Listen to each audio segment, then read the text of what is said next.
monde à Jésus, le monde à Jésus, le monde à Jésus, le monde à Jésus. Camp biblique international Koumé 2019. La communauté missionnaire chrétienne internationale vous invite au camp biblique international Koumé 2019 avec pour orateur principal le pasteur Théodore Andossé. Tu es jeune, élève ou en formation. Tu veux devenir un serviteur de Dieu et tu veux apprendre à servir Dieu. Bienvenue au camp biblique international des jeunes. Ce camp décennal se tient du 21 au 29 juillet 2019 sur le thème Servir Dieu. Frais de participation 10 000 francs.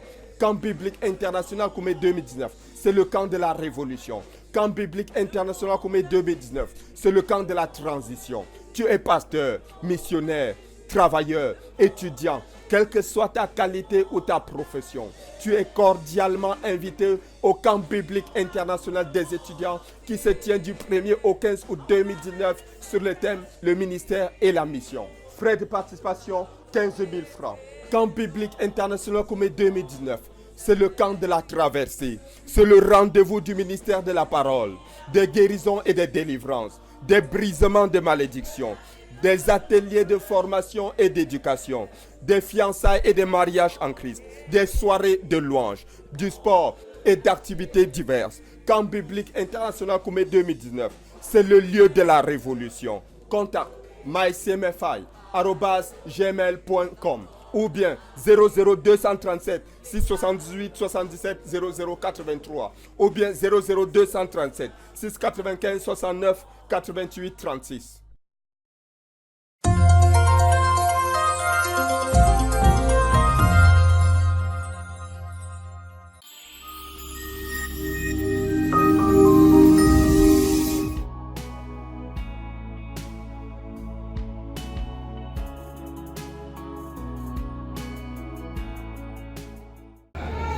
Nous sommes à Koumé-Bertoua au Cameroun et nous sommes comme ça dans le dernier camp des jeunes de la phase 2. Produire des enfants au profit spirituel est le but de ce camp. Et le camp a commencé depuis quelques jours et aujourd'hui, pour vous, dans le cadre des témoignages des miracles et des profils, nous allons accueillir quelques jeunes enfants qui se sont distingués dans la mémorisation de la Bible, dans la mémorisation des traités et dans la mémorisation de nos livres. La suite dans un instant.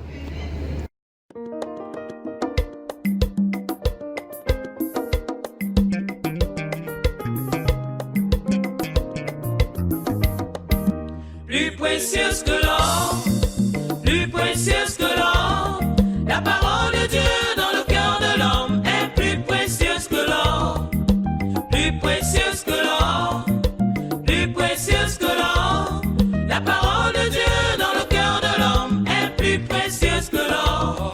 La parole est parfaite, la parole de Dieu est claire. La parole de Dieu dans le cœur de l'homme est plus précieuse que l'or.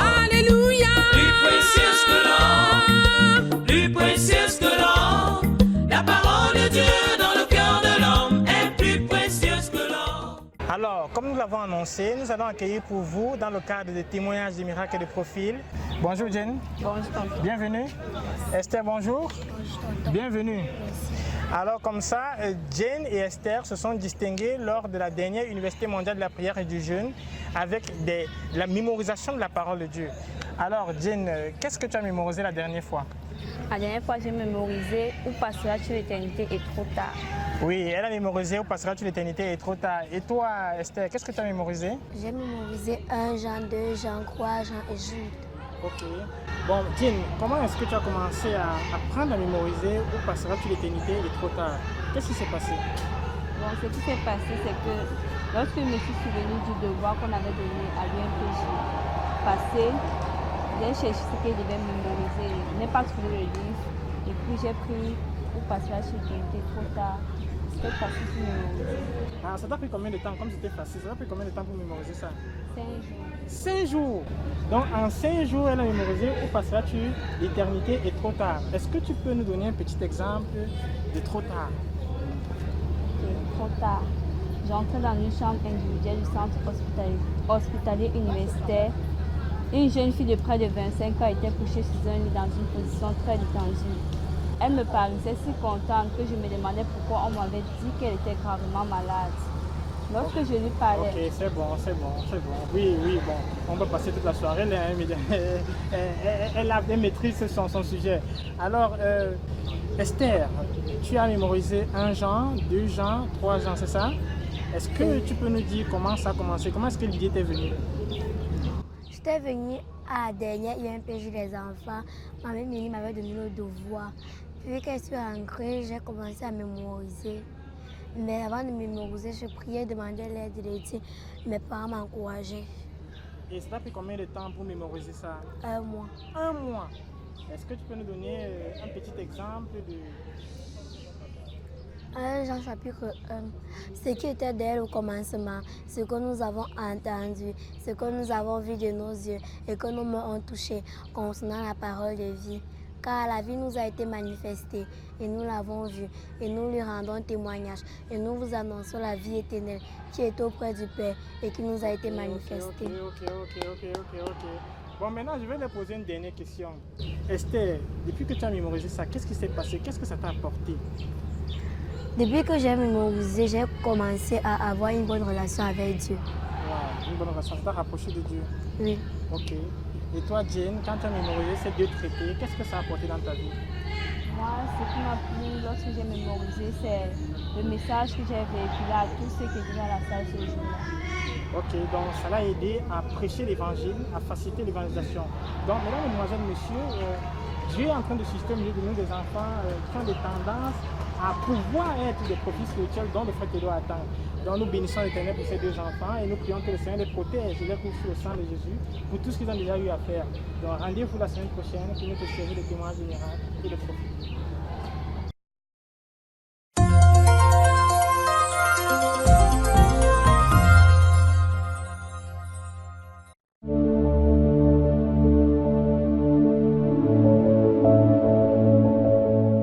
Très chers et précieux téléspectateurs, bonsoir.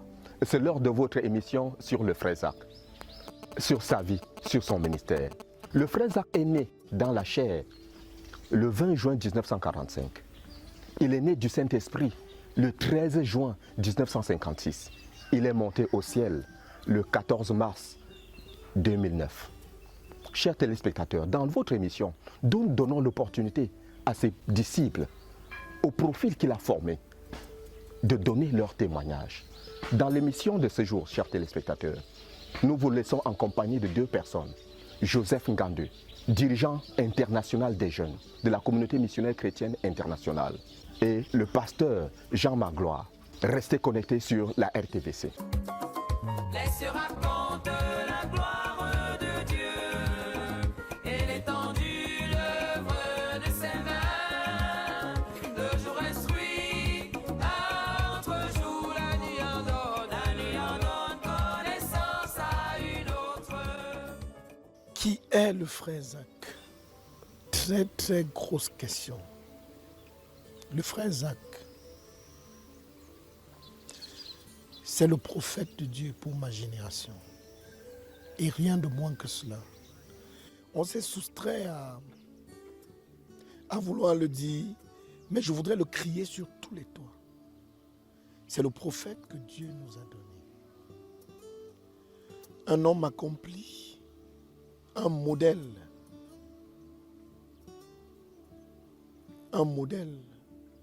et mon modèle. Le frère Zach, comme tout le monde le sait, c'était un homme de la présence de Dieu. Un homme d'une communion avec Dieu qui continue à défier des générations et continuera à défier des générations. Nous avons été impactés par cette vie et cette communion, mais surtout un homme sincère, transparent, ouvert, attentionné et très regardant, un bâtisseur d'hommes et un homme aux capacités spirituelles extraordinaires. Nous nous sommes rencontrés, ou du moins nous avons réellement échangé en pleine salle de réunion à Obili en 1998, alors que j'avais toujours été là, j'avais souvent été à tourner dans la salle, à rendre des petits services. Mais en 1998, dans la salle à Obili, il m'a donné rendez-vous dans son bureau. Et pour la première fois, on devait parler de mon avenir. Et je lui disais alors que je voulais être missionnaire. Une capacité inhabituelle à prendre des épaves et à leur donner un sens de destinée, à leur donner une raison de vivre. C'est ce que le frère Zach a fait et c'est ce que le frère Zach était. Toute sa vie durant, il a investi à donner aux hommes, au Cameroun et dans les nations, une raison de vivre. Une réelle fierté d'apporter une contribution à l'avancement du royaume de Dieu. Il nous aura aidés non seulement à être sauvés de l'enfer, du jugement, mais à mener une vie productive. Oui, à mener des vies productives. Que de fois, il m'a posé la question, quel est l'appel de Dieu dans ta vie? Quel est l'appel de Dieu dans ta vie? La traditionnelle question sur ses lèvres. Pour lui, il y avait un but pour chaque vie. Ce but devait rapidement être trouvé et rapidement être poursuivi avec tout ce qu'on a, tout ce qu'on est. C'est ce qu'il nous a enseigné. Et voilà l'homme. Et je voudrais encore dire, c'était un prophète. C'est mon prophète. Merci. Et j'ai rencontré le frère Zach pour la première fois, c'était en 1980. Et c'était sur une circonstance un peu curieuse parce que j'avais cru lors des études bibliques dans les groupes bibliques universitaires. Et puis je suis parti cette année-là, en 1979, je suis parti à un camp biblique. Et là-bas, j'avais entendu beaucoup de critiques sur le frère Zach. Et quand j'ai demandé à une de mes sœurs qui était très proche de moi, pourquoi cet homme-là, Fomu-là, dont on parlait, c'est même qui? Et on m'a dit que c'est un homme là, mais beaucoup de gens l'adorent. Que les gens l'adorent parce que, oui, les gens l'adorent. Donc, j'étais un peu curieux. Et donc, un jour, pendant que je me promenais au niveau de l'EMIA, j'ai rencontré une sœur du ministère du frère Zach qui distribuait les billets d'invitation à une campagne d'évangélisation que le frère Zach tenait derrière le foyer qui était derrière le lycée Leclerc.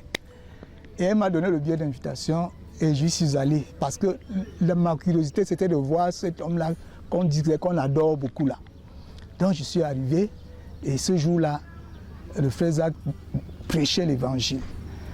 Et je m'attendais à voir quelqu'un qui vient là avec une grande soutane là, une attitude révérentielle. Et puis quand il arrive là, les gens se courbent devant lui et tout ça, comme on parlait. Mais dès qu'on a dit que voilà le moment de la prédication, j'ai vu comme un jeune homme, pratiquement un jeune homme venir en courant. Pam, il a sauté sur l'estrade. Et il a commencé à prêcher. Il avait une chaussette dans les mains, dans laquelle il avait écrit beaucoup de péchés. Il disait que le cœur de l'homme est comme une usine à péché. Et quand il mettait la main dedans, il sortait un péché et puis il dénonçait. C'est comme ça. Il a fini par prêcher et tout ça, demander, appeler les gens à la repentance et à donner leur vie à Jésus. En tout cas, pour moi, ça avait été complètement contraire à ce que j'avais entendu de lui. Parce que je m'attendais à voir quelqu'un qu'on adore et tout. Mais j'ai vu quelqu'un qui était tellement passionné de Jésus. C'est comme ça qu'il l'avait découvert. Et ça, le jour-là, ça avait balayé complètement tout ce qu'on disait de lui. Et donc, vraiment, pour moi, donc, le frère Zach, c'était quelqu'un qui était passionné de Jésus. Oui. Et aussi un prophète. Parce que je me souviens, en 1986, il était parti en mission en Allemagne. Et il est revenu nous dire que le Seigneur lui a dit de venir nous remettre immédiatement dans l'intercession jeûnante. Parce qu'on avait arrêté l'intercession, parce qu'on avait déjà fait 7 ans d'intercession. On avait un peu arrêté. Il dit que le Seigneur lui a demandé qu'on revienne vite nous remettre dans l'intercession gênante pour le Cameroun parce que le diable prépare de très méchants projets contre la nation. Et on a recommencé le jeûne et peut-être une semaine après, comme ça, là, il y avait une tentative de coup d'État. Le 6 avril 1984, il y a eu une tentative de coup d'État avec tous les désordres que cela avait causé. Nous avions vu donc ce que le frère Zach nous avait dit. Après cela, toujours cette année 1986, il nous a dit que des temps difficiles viennent pour le Cameroun et que chacun de nous devait faire beaucoup d'économies, surtout des choses, de nourriture qu'on peut garder longtemps parce qu'il y a des temps difficiles qui arrivent. Bon, vraiment, en 1986, là, on ne pouvait pas penser que quelque chose de grave devait arriver, mais à la fin de l'année 86, là, le président de la République, à son discours de fin d'année, dit que l'année 1987 sera dure. C'est comme ça qu'il avait annoncé la crise économique. Et 87 jusqu'à les années 91, là, 93, ça a été très très difficile. Et nous avons vu la confirmation encore de ce que le frère Zach nous avait dit, que le Seigneur lui avait dit que les temps difficiles viennent pour le Cameroun. Donc il y a beaucoup de ces choses. Et des choses qui m'ont impressionné beaucoup sur le frère Zach, c'était son humilité. Son humilité. Il pouvait enseigner quelque chose aujourd'hui et donner comme un ordre. Le lendemain, il revient pour enseigner. Dieu lui dit le contraire et il revient se repentir devant l'église. Ça, c'est une des choses que j'ai apprises de lui et qui était vraiment très touchante. Et une autre chose aussi qui était très touchante, c'était sa rigueur. Le frère Zach était rigoureux. Un jour, il était venu nous enseigner à Bafoussam. Et il voulait nous enseigner. En sortant dans ses affaires pour mettre sur la table, il nous a demandé qui parmi vous a des dettes. Et presque nous tous qui étions à l'enseignement, là, nous nous sommes levés parce que nous étions endettés. Et vraiment, il a secoué la tête, il a dit que non, nous ne sommes pas prêts à recevoir l'enseignement qu'il a préparé pour nous donner là. Il rentre sur le champ à Yaoundé. Et il a commencé à emballer ses affaires comme ça. Nous, on croyait qu'il s'amusait, mais c'était vraiment ce qu'il a fait. Il est rentré dans la voiture et il est reparti à Yaoundé. Vraiment, pour moi, c'était un choc. C'était un choc parce que je n'avais jamais cru que les dettes pouvaient m'amener en enfer, mais en ce moment-là, j'ai compris que les dettes pouvaient m'amener en enfer. Et c'est ce jour-là que j'avais pris la résolution devant le Seigneur, que Seigneur, aide-moi à payer mes dettes de manière que j'en finisse définitivement jusqu'à un certain... J'avais donné une certaine date qui m'aide à finir de payer mes dettes. Et c'est comme ça que le Seigneur m'ayant exaucé, j'ai arrêté d'avoir les dettes depuis ce temps-là. Jusqu'à aujourd'hui, ça fait plus de 10 ans aujourd'hui, je vis sans dette. Mais c'était cette rigueur-là qui m'avait délivré définitivement des dettes. Donc, voilà ce que je peux dire en bref sur le frère Zach. Et il a toujours insisté sur la sainteté, sur une vie de sainteté qui est incontournable avec le Seigneur. Bon, c'est ce que je peux dire brièvement par rapport au frère Zach. Donc, il m'a beaucoup marqué. Gloire à Dieu. J'espère que tu as été béni. J'espère que tu as reçu quelque chose de sa vie. J'espère que tu as reçu quelque chose de son ministère. Que l'Éternel te bénisse abondamment pendant que tu agis dessus. Rendez-vous à la semaine prochaine pour un nouvel épisode.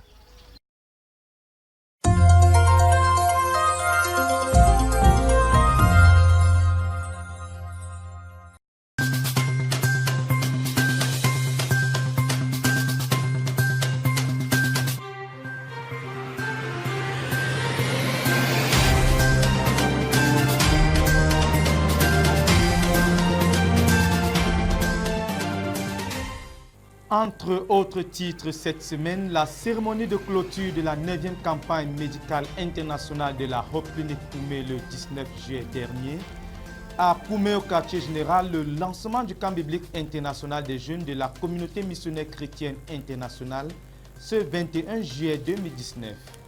Dans la nation spirituelle de Garoua, une expédition missionnaire de 10 jours par les jeunes et étudiants dans la poursuite de l'obéissance à la prophétie de Santa Cruz du 10 au 22 juillet 2019. Chers téléspectateurs, bonsoir, bienvenue sur la RTVC. La semaine a été chargée en événements. Le développement des titres dans un instant.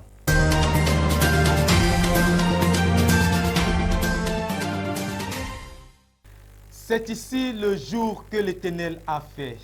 Le dimanche 21 juillet dernier marquait la première visite du pasteur Théodore Andossé, leader mondial de la communauté missionnaire chrétienne internationale, à la base de la province spirituelle des universités à Berthois. Au programme, une exhortation, une visite de la base et des directives concernant la dite base. Le reportage. Tel que cela avait été conçu et planifié dans le cœur de Dieu avant la fondation du monde, Dieu lui-même a mené cela à l'existence, la visite du frère Théodore Andossé à la base de la province spirituelle des universités à Berthois, le dimanche 21 juillet dernier. Tout a commencé dès 9 h par la prière en vue de la préparation des saints, suivi d'un long moment de louange et de réjouissance, ponctué par des proclamations des noms de Jésus-Christ, auteur de cette rencontre.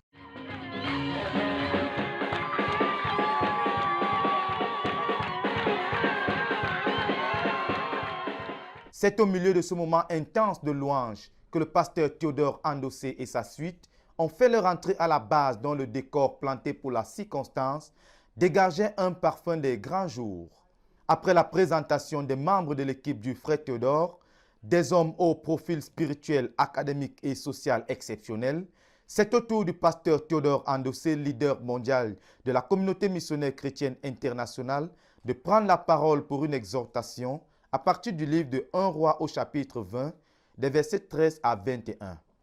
C'est donc en se basant sur la leçon que Dieu voulait enseigner au roi Akab que le frère Théodore a amené à la lumière le fait que, dans les batailles et les projets de Dieu, lorsqu'il y a des difficultés impossibles, lorsqu'il y a un grand échec et des possibilités de victoire presque impossibles, la solution de Dieu, c'est les jeunes. Car, a-t-il dit, ce que Dieu recherche en les jeunes, c'est la foi pour de nouvelles percées et la pénétration de nouveaux territoires.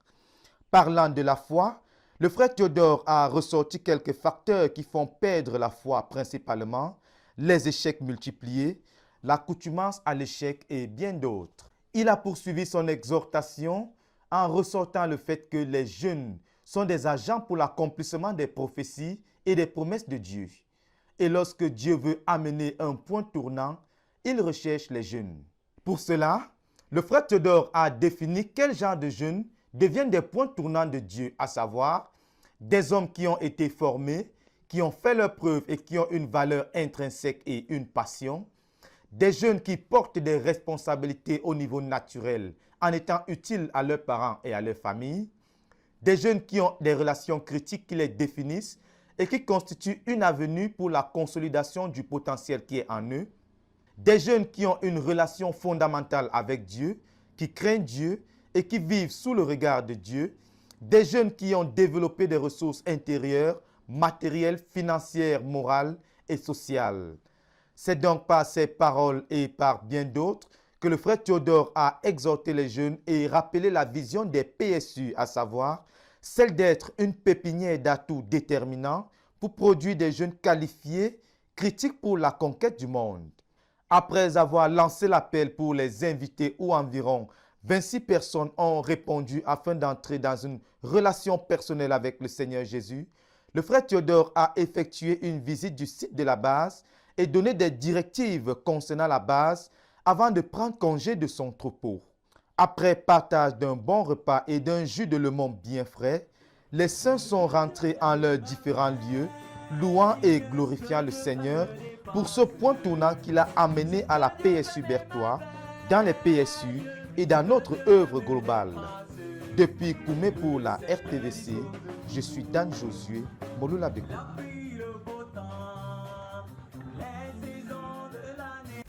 Ils sont un peu plus de 1200 jeunes venus de plusieurs provinces spirituelles de la nation et de 9 autres nations, réunis à Koumé depuis le 21 juillet pour le rendez-vous annuel des camps bibliques internationaux des jeunes. Avec pour orateur principal le pasteur Théodore Andossé, dont le fardeau principal pour ce cours est de produire des jeunes qui sont des profils spirituels. C'est un véritable rendez-vous avec la parole. Le reportage de Cynthia Siaka. 5h30, le 21 juillet 2019, arrivée de la première vague de campeurs à Koumé, quartier général, qui comme toujours abrite chaque année le camp international des jeunes de la CMCI. Environ 2 heures plus tard, 3 bus de 70 places font leur entrée sur le site en provenance des villes camerounaises de Yaoundé, Bouéa et Douala. Quelques 30 minutes après, 2 bus de 30 places en provenance de la nation spirituelle de Garoua.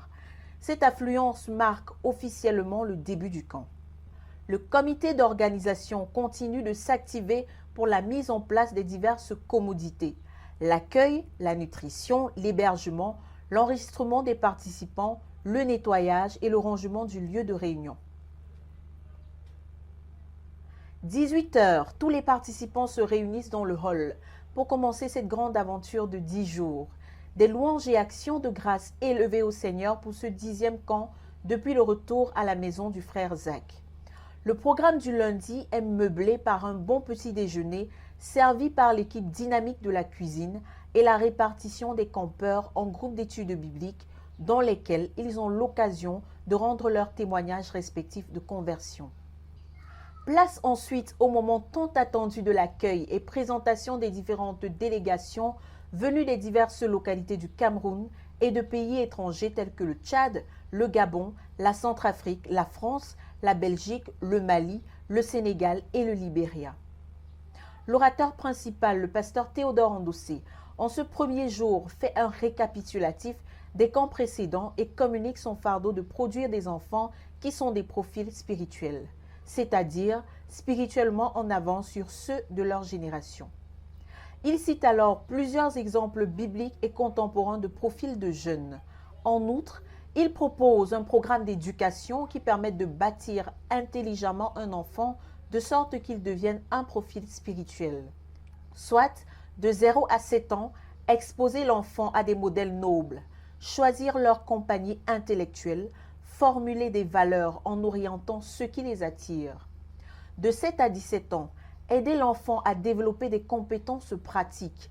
De 17 à 30 ans, le mettre au service d'une personne qui a des dons qui cadrent avec le domaine dans lequel l'enfant veut se distinguer. De 30 à 70 ans, il pourra alors développer un ministère distinct et de 70 à 120 ans pourra susciter une nouvelle génération pour assurer la continuité de son ministère. Le mardi, le pasteur Théodore Andossé, s'inspirant du passage de Luc 18, 15 à 17, insiste sur le fait que, pour autant que recevoir le royaume de Dieu est concerné, Jésus a établi les enfants comme le modèle à suivre. Car le Seigneur Jésus lui-même a déclaré que les enfants sont des profils de foi. Par la suite, il invite les enfants, les jeunes et toute personne présente à appuyer cette affirmation du Seigneur en le recevant comme de petits enfants. L'appel à la repentance et à la réconciliation avec Christ est ainsi lancé, appel auquel répondent des multitudes de participants. Jusqu'ici, l'effectif total des participants s'élève à environ 1200 et le camp se poursuit. De Koumé pour la RTVC, je suis Cynthia Siaka. Le 19 juillet 2019 était le jour de clôture de la 9e campagne de santé de la Hope Medical Clinic à Koumé, après 10 jours de travail dur par l'équipe médicale. C'était une cérémonie marquée par un compte rendu détaillé de la campagne par le docteur Ginette de Collor et le rappel et la communication de la vision des Hope Clinic par le pasteur Théodore Andossé, leader mondial de la communauté missionnaire chrétienne internationale. Alice Ndundu nous donne un compte rendu de la cérémonie dans ce reportage. La Hope Medical Clinic a organisé la cérémonie de clôture de sa 9e campagne de santé vendredi le 19 juillet 2019. Le nouveau bâtiment de la Hope Clinic a servi de cadre devant le président de la communauté missionnaire chrétienne internationale et sa suite. Plusieurs actions de grâce et d'acclamation ont accompagné cette séance de compte rendu. En effet, après 10 jours de travail dur, il était temps de mettre fin à cette campagne de santé, surtout avec manière. À 16h ce vendredi-là, le docteur Patrice Ndakam, venant de Douala, situait le contexte sous les acclamations du personnel et des patients qui viennent de sortir du bloc. Julius Mbate et le pasteur Ama Akamba ont servi d'impresario pour représenter les différentes personnalités qui devaient intervenir. Le pasteur René Bikoy pour la prise d'ouverture. Le docteur Ngouane a précisé le cadre des campagnes dans les 3 localités, les différentes spécialités représentées. Ensuite, le chef de département des œuvres de miséricorde a intervenu pour présenter les 7 spécialistes qui sont venus de l'étranger. Un cardiologue rythmologue, un chirurgien orthopédique, une gynécologue, une gériatriste et un spécialiste en médecine interne. Il a ajouté que plus de 700 consultations ont été faites, plus de 1500 examens au laboratoire. Il a adressé ses remerciements au président de la communauté missionnaire chrétienne internationale pour le cadre qui s'est nettement amélioré. Enfin, la directrice de la Hope Medical Clinic a pris la parole pour donner le détail de ce qui a été fait dans cette campagne. Ensuite, le pasteur Théodore Andossé a d'abord rappelé le thème de ses messages dans les dernières campagnes. Puis il a ajouté en disant: But today, mais aujourd'hui, I want to talk about vital health. Je voudrais parler de la santé vitale. I will read Proverbs 17 verse 3. Je vais lire dans Proverbs 17 verset 22. I don't like hospital. Donc moi je n'aime pas l'hôpital. Parce que it is a melancholic environment. Parce que c'est un environnement mélancolique. Have you seen people dancing in the hospital? Est-ce que vous avez vu des gens dansant à l'hôpital? We shall have good music in our hospital.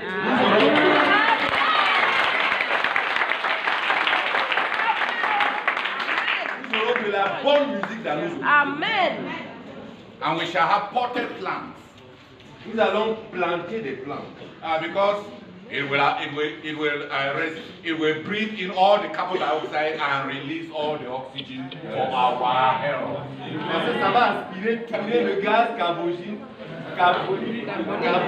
excusez-moi, et libérer l'oxygène pour notre santé. And help our people to be healthy. Et aider nos gens à être en bonne santé. And help their brain to breathe. Et aider leur cerveau à respirer.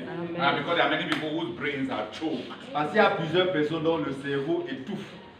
Après ce discours plein de sagesse et de lumière, une photo de famille scelle cette soirée riche en actions de grâce, de louanges et de célébrations. De Koumé pour la RTVC, Alice Ndondo. À chacun sa place dans la prophétie de Santa Cruz. C'est par ces paroles que le pasteur Bello de la Nation spirituelle de Garoua a organisé et envoyé pour une mission de 10 jours une équipe de jeunes et étudiants en localité du 12 au 22 juillet dernier. Notre reporter Jonathan Edouard Yugan était de l'expédition et nous donne plus de détails dans ce reportage. Le dirigeant de la Nation spirituelle de Garoua, le frère Paul Bello, déterminé à ne laisser tomber aucun iota de la prophétie de Santa Cruz, a été inspiré par le Seigneur à organiser des missions d'évangélisation par les mamans, les enfants et les jeunes. De faire tout ça pour expérimenter la prophétie de Santa Cruz. Et dans la prophétie de Santa Cruz, il est écrit que chacun a sa place. Les enfants ont leur place. Les parents ont leur place, les grands-parents ont leur place, etc. Donc tout ça, ça entre dans l'obéissance à la prophétie de Santa Cruz. Donc nous sommes en train de faire quelque chose qui plaît à notre Dieu. Une équipe d'évangélisation des jeunes et étudiants de la Nation spirituelle de Garoua a quitté la base le 12 juillet 2019 pour une mission évangélique de 10 jours dans les départements de la Benue et du Mayoloudi. Le Seigneur a été à l'œuvre, car principale source d'inspiration de cette équipe de jeunes et étudiants avec plusieurs stratégies d'évangélisation pour toucher un grand nombre et toutes les couches sociales. Les danses en public, l'invasion des stades et des marchés, le porte-à-porte. Le Saint-Esprit lui-même à l'œuvre bénissait les âmes avec une conviction divine du péché, les poussant à la vraie repentance, quelles que soient les réalités de l'environnement où elles se trouvaient. Dieu a béni avec plusieurs conversions radicales dont certaines étaient déterminées, quels que soient les obstacles, à entrer directement dans les eaux du baptême, car celui qui croira et qui sera baptisé sera sauvé. Ainsi, après un bref message, afin d'amener les uns et les autres à prendre davantage conscience de la décision qu'ils s'apprêtent à prendre, le baptême proprement dit est effectué dans des eaux totalement purifiées et le torrent apaisé et stabilisé par le Seigneur Jésus-Christ. Plusieurs églises locales ont été implantées et le dimanche qui suivait, les premiers cultes étaient tenus. Ces églises locales implantées, communément appelées bases dans le jargon de la nation spirituelle de Garoua, sont des familles qui, dans la localité pénétrée, ont accepté l'évangile et hébergé les disciples jusqu'à leur départ de la localité, accomplissant ainsi les écritures bibliques.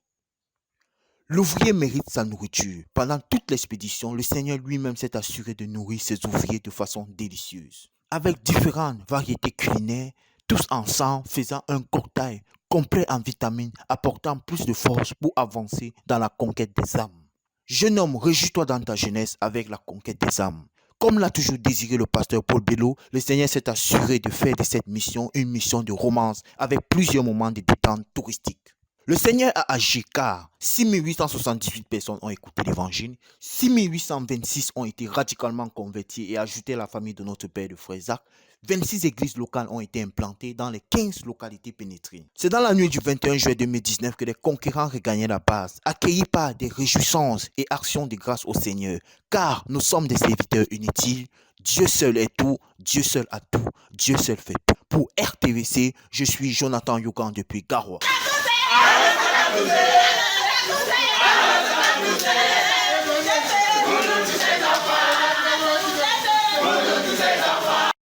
Autre événement, le vendredi 19 juillet 2019, c'est la rupture du deuxième jeûne de 40 jours pour le compte de cette année.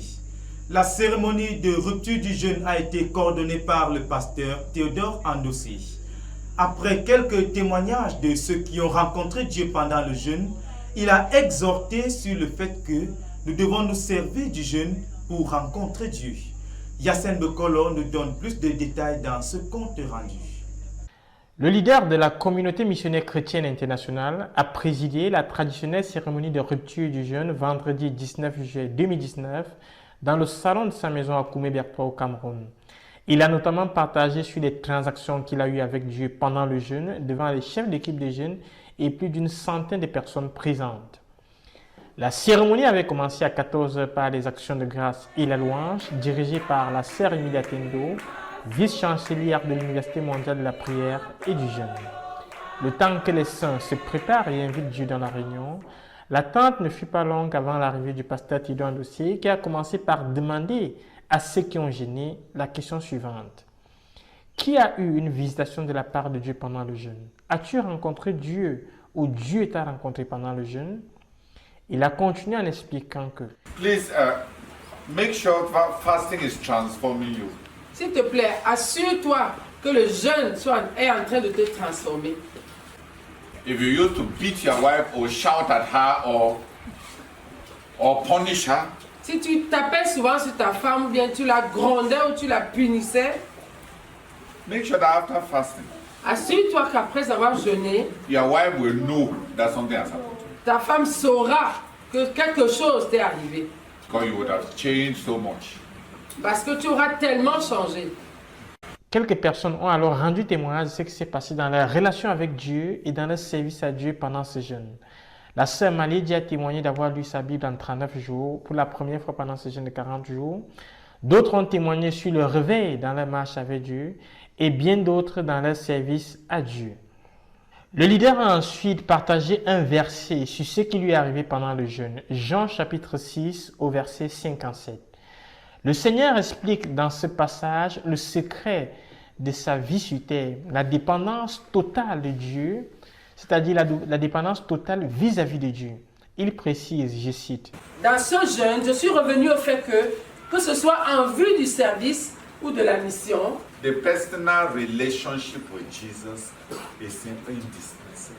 La relation personnelle avec Jésus est indispensable. When I mean personal relationship with Jesus, Quand je dis relation personnelle avec Jésus, ça veut dire que tu fais de la place pour Jésus dans tout. in your money, Dans ton argent, in your time, dans ton temps, in your marriage, dans ton in mariage, your parenting, dans le fait pour toi d'être parent, in your life with your neighbors, dans ta vie avec tes voisins, in your relationships, dans tes relations, in your attitudes, dans tes in attitudes, your thoughts, dans tes pensées, in your dispositions. dans tes dispositions, dans toutes ces choses, tu fais de la place pour Jésus. Après ce partage, plusieurs dirigeants et frères suppliaient le Seigneur de leur permettre d'entrer dans l'héritage de cette nouvelle révélation que le leader a eue. La suite fut un peu plus festive avec le directeur du quartier général qui a organisé et béni les saints dans la rupture du jeûne selon les types de jeûnes qu'ils ont fait. Louez l'Éternel car il est bon, car sa miséricorde durera toujours. Pour la RTVC, je suis Yassine Bekom. Chers téléspectateurs, c'était là pour le développement. Il est à noter que les programmes se poursuivent sur la radio-télévision Voix de la Croix. Mais avant de clôturer ce journal, une fois de plus, le rappel des titres. Entre autres titres cette semaine, la cérémonie de clôture de la 9e campagne médicale internationale de la Hope Clinic Koumé le 19 juillet dernier. À Koumé au quartier général, le lancement du camp biblique international des jeunes de la communauté missionnaire chrétienne internationale ce 21 juillet 2019. Dans la nation spirituelle de Garoua, une expédition missionnaire de 10 jours par les jeunes et étudiants dans la poursuite de l'obéissance à la prophétie de Santa Cruz du 10 au 22 juillet 2019. Merci de nous avoir suivis. Rendez-vous la semaine prochaine pour un autre bulletin d'information. Que Dieu vous bénisse.